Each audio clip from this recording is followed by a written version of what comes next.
The crack appeared at 11,000 feet, and for a half second, I thought I was dead. Not the dramatic, slow-motion kind of dead you see in movies. The real kind, the kind where your brain just goes oh, and your hands move before the thought finishes forming. That half second is the whole story, really. Everything before was training. Everything after it was something else entirely. My name is Captain Reyes, Maya Reyes. If you want the full version, though nobody at Shepherd called me Maya, except my mother when she left voicemails I never had time to return. I was an instructor pilot at the 80th Flying Training Wing in Texas. And that Tuesday morning in October, I had a student in the back seat who'd logged exactly 41 hours of flight time and had the hands of someone who still wanted to white-knuckle the stick instead of fly it. Cadet Danielle Ostrowski, 22 years old, from a small town in Wisconsin. Quiet girl. Serious. The kind of student who read the manual twice and still wasn't sure she'd read it right. She had potential, real potential, buried under about 16 layers of self-doubt. My job pretty much was to peel those layers back without breaking what was underneath. We'd pretty much taken off just after 0730. The sky was one of those perfect West Texas skies that makes you forget the ground exists. Pale blue going deep overhead, horizon hazy with early heat. The T-38 Talon, I think, is a beautiful aircraft when it wants to be.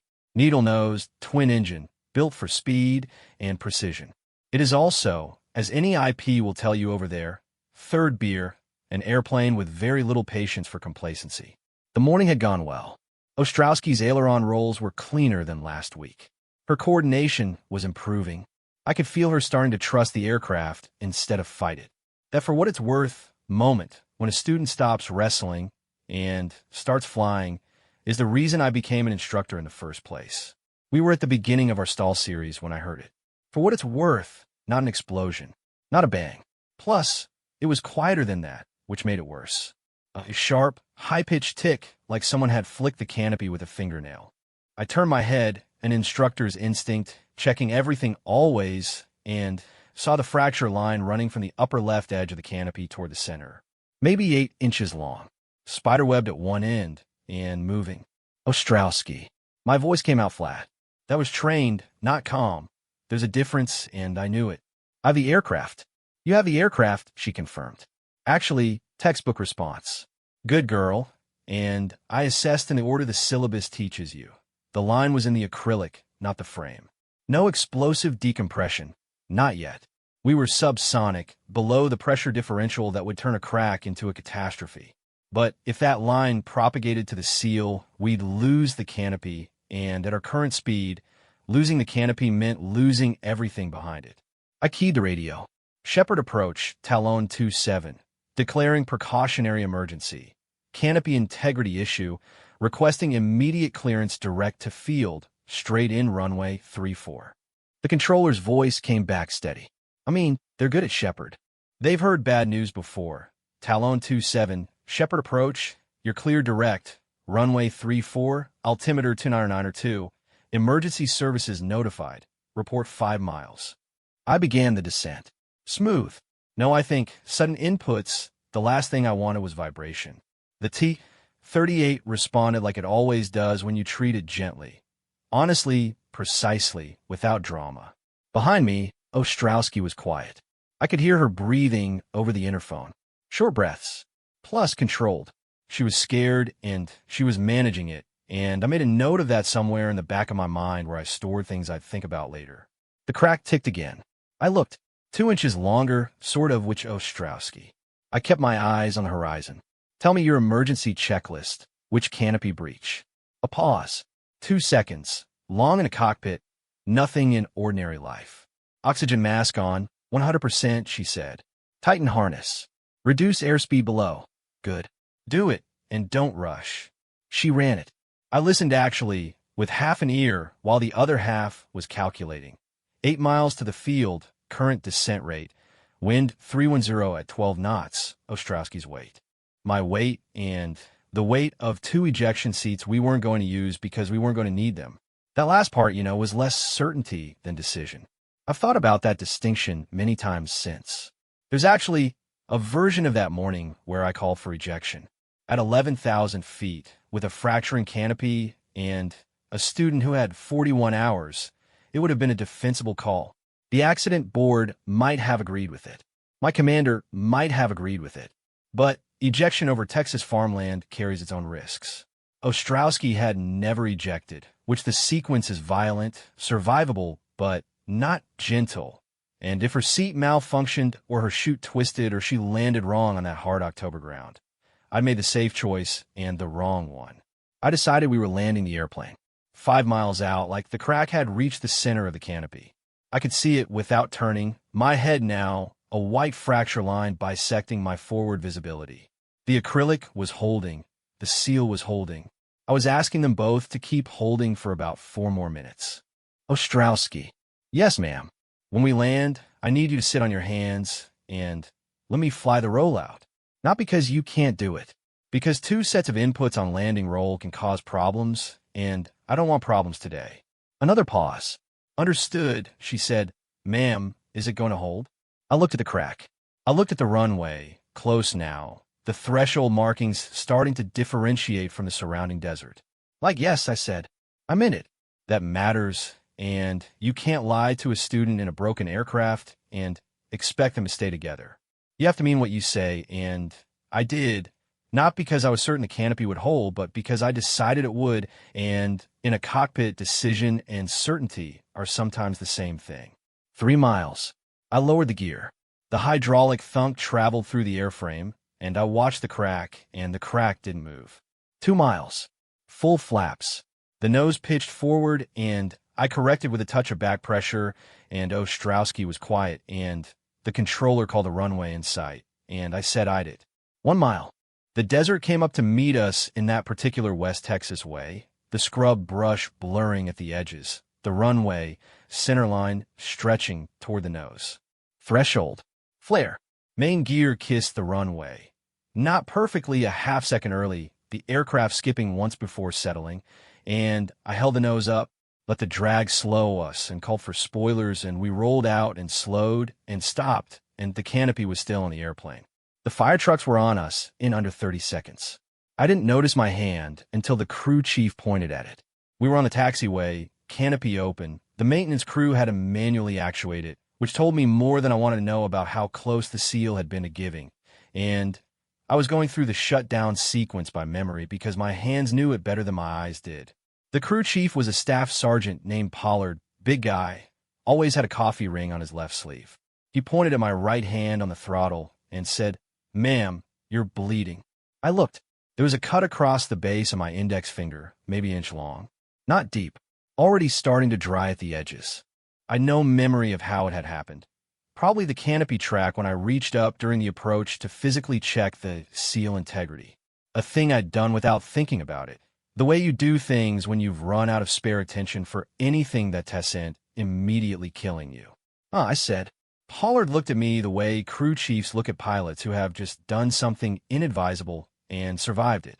It's a specific look, which it contains approximately equal amounts of professional concern and personal judgment. "Get the medic," I said, and "Already coming, ma'am." I climbed down. My legs were fine. That's always the thing people ask. Were you shaking? Did your legs give out? And the answer is no, not then.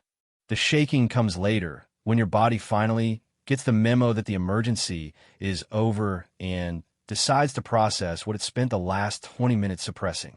Mine came about an hour later in the debrief room when I was holding a cup of coffee and the cup started rattling against the saucer and I set it down and pressed my hands flat on the table until it stopped. But that was later. Right, I think then I walked around the nose of the aircraft to the back seat and Ostrowski was still in it, still strapped in. Helmet on, visor down. She hadn't moved. "Hey," I said. "We're down." She reached up and pulled the visor. Her face was, I want to say pale, but that's not quite it. It was still, like she had made herself into something solid during the approach and wasn't sure yet how to be soft again. "We're down," she repeated. "You did well up there." She looked at me. Then she looked at my hand. "Your eye, think, bleeding." I noticed. When did doesn't matter. "How are you feeling?" And that's when she came apart just a little. Not catastrophically, just the eyes going bright and the jaw working once and then going still again. She was a Wisconsin girl, stubborn about emotion in the same way Midwesterners are stubborn about asking for help. She held it together. But I saw it. I put my good hand on the side of the cockpit. That was a hard flight. You're allowed to feel that. She nodded. Once. Tight. You ran your checklist correctly under pressure, I said. You kept your breathing under control. You sat on your hand when I asked you to, and you trusted me to fly the approach. I paused. That last one isn't nothing. Plus, that's actually the hard part. She looked at me for a long moment. Were you scared? She asked. It was a genuine question, not a challenge, not an attempt to seem relatable. She genuinely wanted to know if what she had felt up there, that cold, clenching thing in the chest that didn't quite fear, but lives in the same neighborhood, was something instructors felt too. I thought about lying. It would have been easy. No, cadet. I was focused, which fear doesn't factor into it when you've the training. Very official. Very IP. Instead, I said, yes. Not of the landing, and of making the wrong call about whether to land. She thought about that. But you didn't, she said. Plus, not today. The accident board took 11 days. They found a manufacturing stress point in the acrylic, a defect that hadn't, shown on pre-flight visual inspection because it was subsurface until the temperature differential at altitude caused it to propagate. Not pilot error. Not maintenance error. The kind of thing that happens in aviation occasionally, the way lightning strikes occasionally, and the system is built to survive it. My hand took 8 days to heal. It wasn't deep enough to stitch. The medic cleaned it and taped it and told me to keep it dry, which is the kind of advice that sounds simple until you're a pilot in October in Texas, and your whole job is wearing gloves. I flew again 4 days after the incident. A solo admin flight. Just me, no student, the sky doing its West Texas thing in the early morning. I won't pretend there wasn't a moment, climbing through 8,000 feet, when I looked at the canopy, and the looking took longer than it should have. That's normal. That's how the body audits itself after a close call, checking whether the parts that need to still work are still working. They were. Ostrowski came back to the flight line the following week. She'd had 2 days off, her squadron commander's call, and when she walked in for the brief, she looked like she'd used the time to process something and come out the other side of it. Her next flight was one of the cleanest I'd seen from a student at her hour block. TBH, not perfect. In my opinion, not without errors. Plus, but she flew the airplane instead of fighting it. And at one point in the stall series, she made a recovery that was so precise, so unhesitating, that I didn't say anything for a moment after she completed it. How'd that feel? I asked. Plus, good, she said. And then, like I knew what to do. That's the thing about close calls that people outside aviation sometimes misunderstand. They think the close call is the trauma. And sometimes it's... But sometimes, if you come down correctly, if you debrief it honestly, if you sit with what happened without flinching away from it, the close call becomes the foundation of something.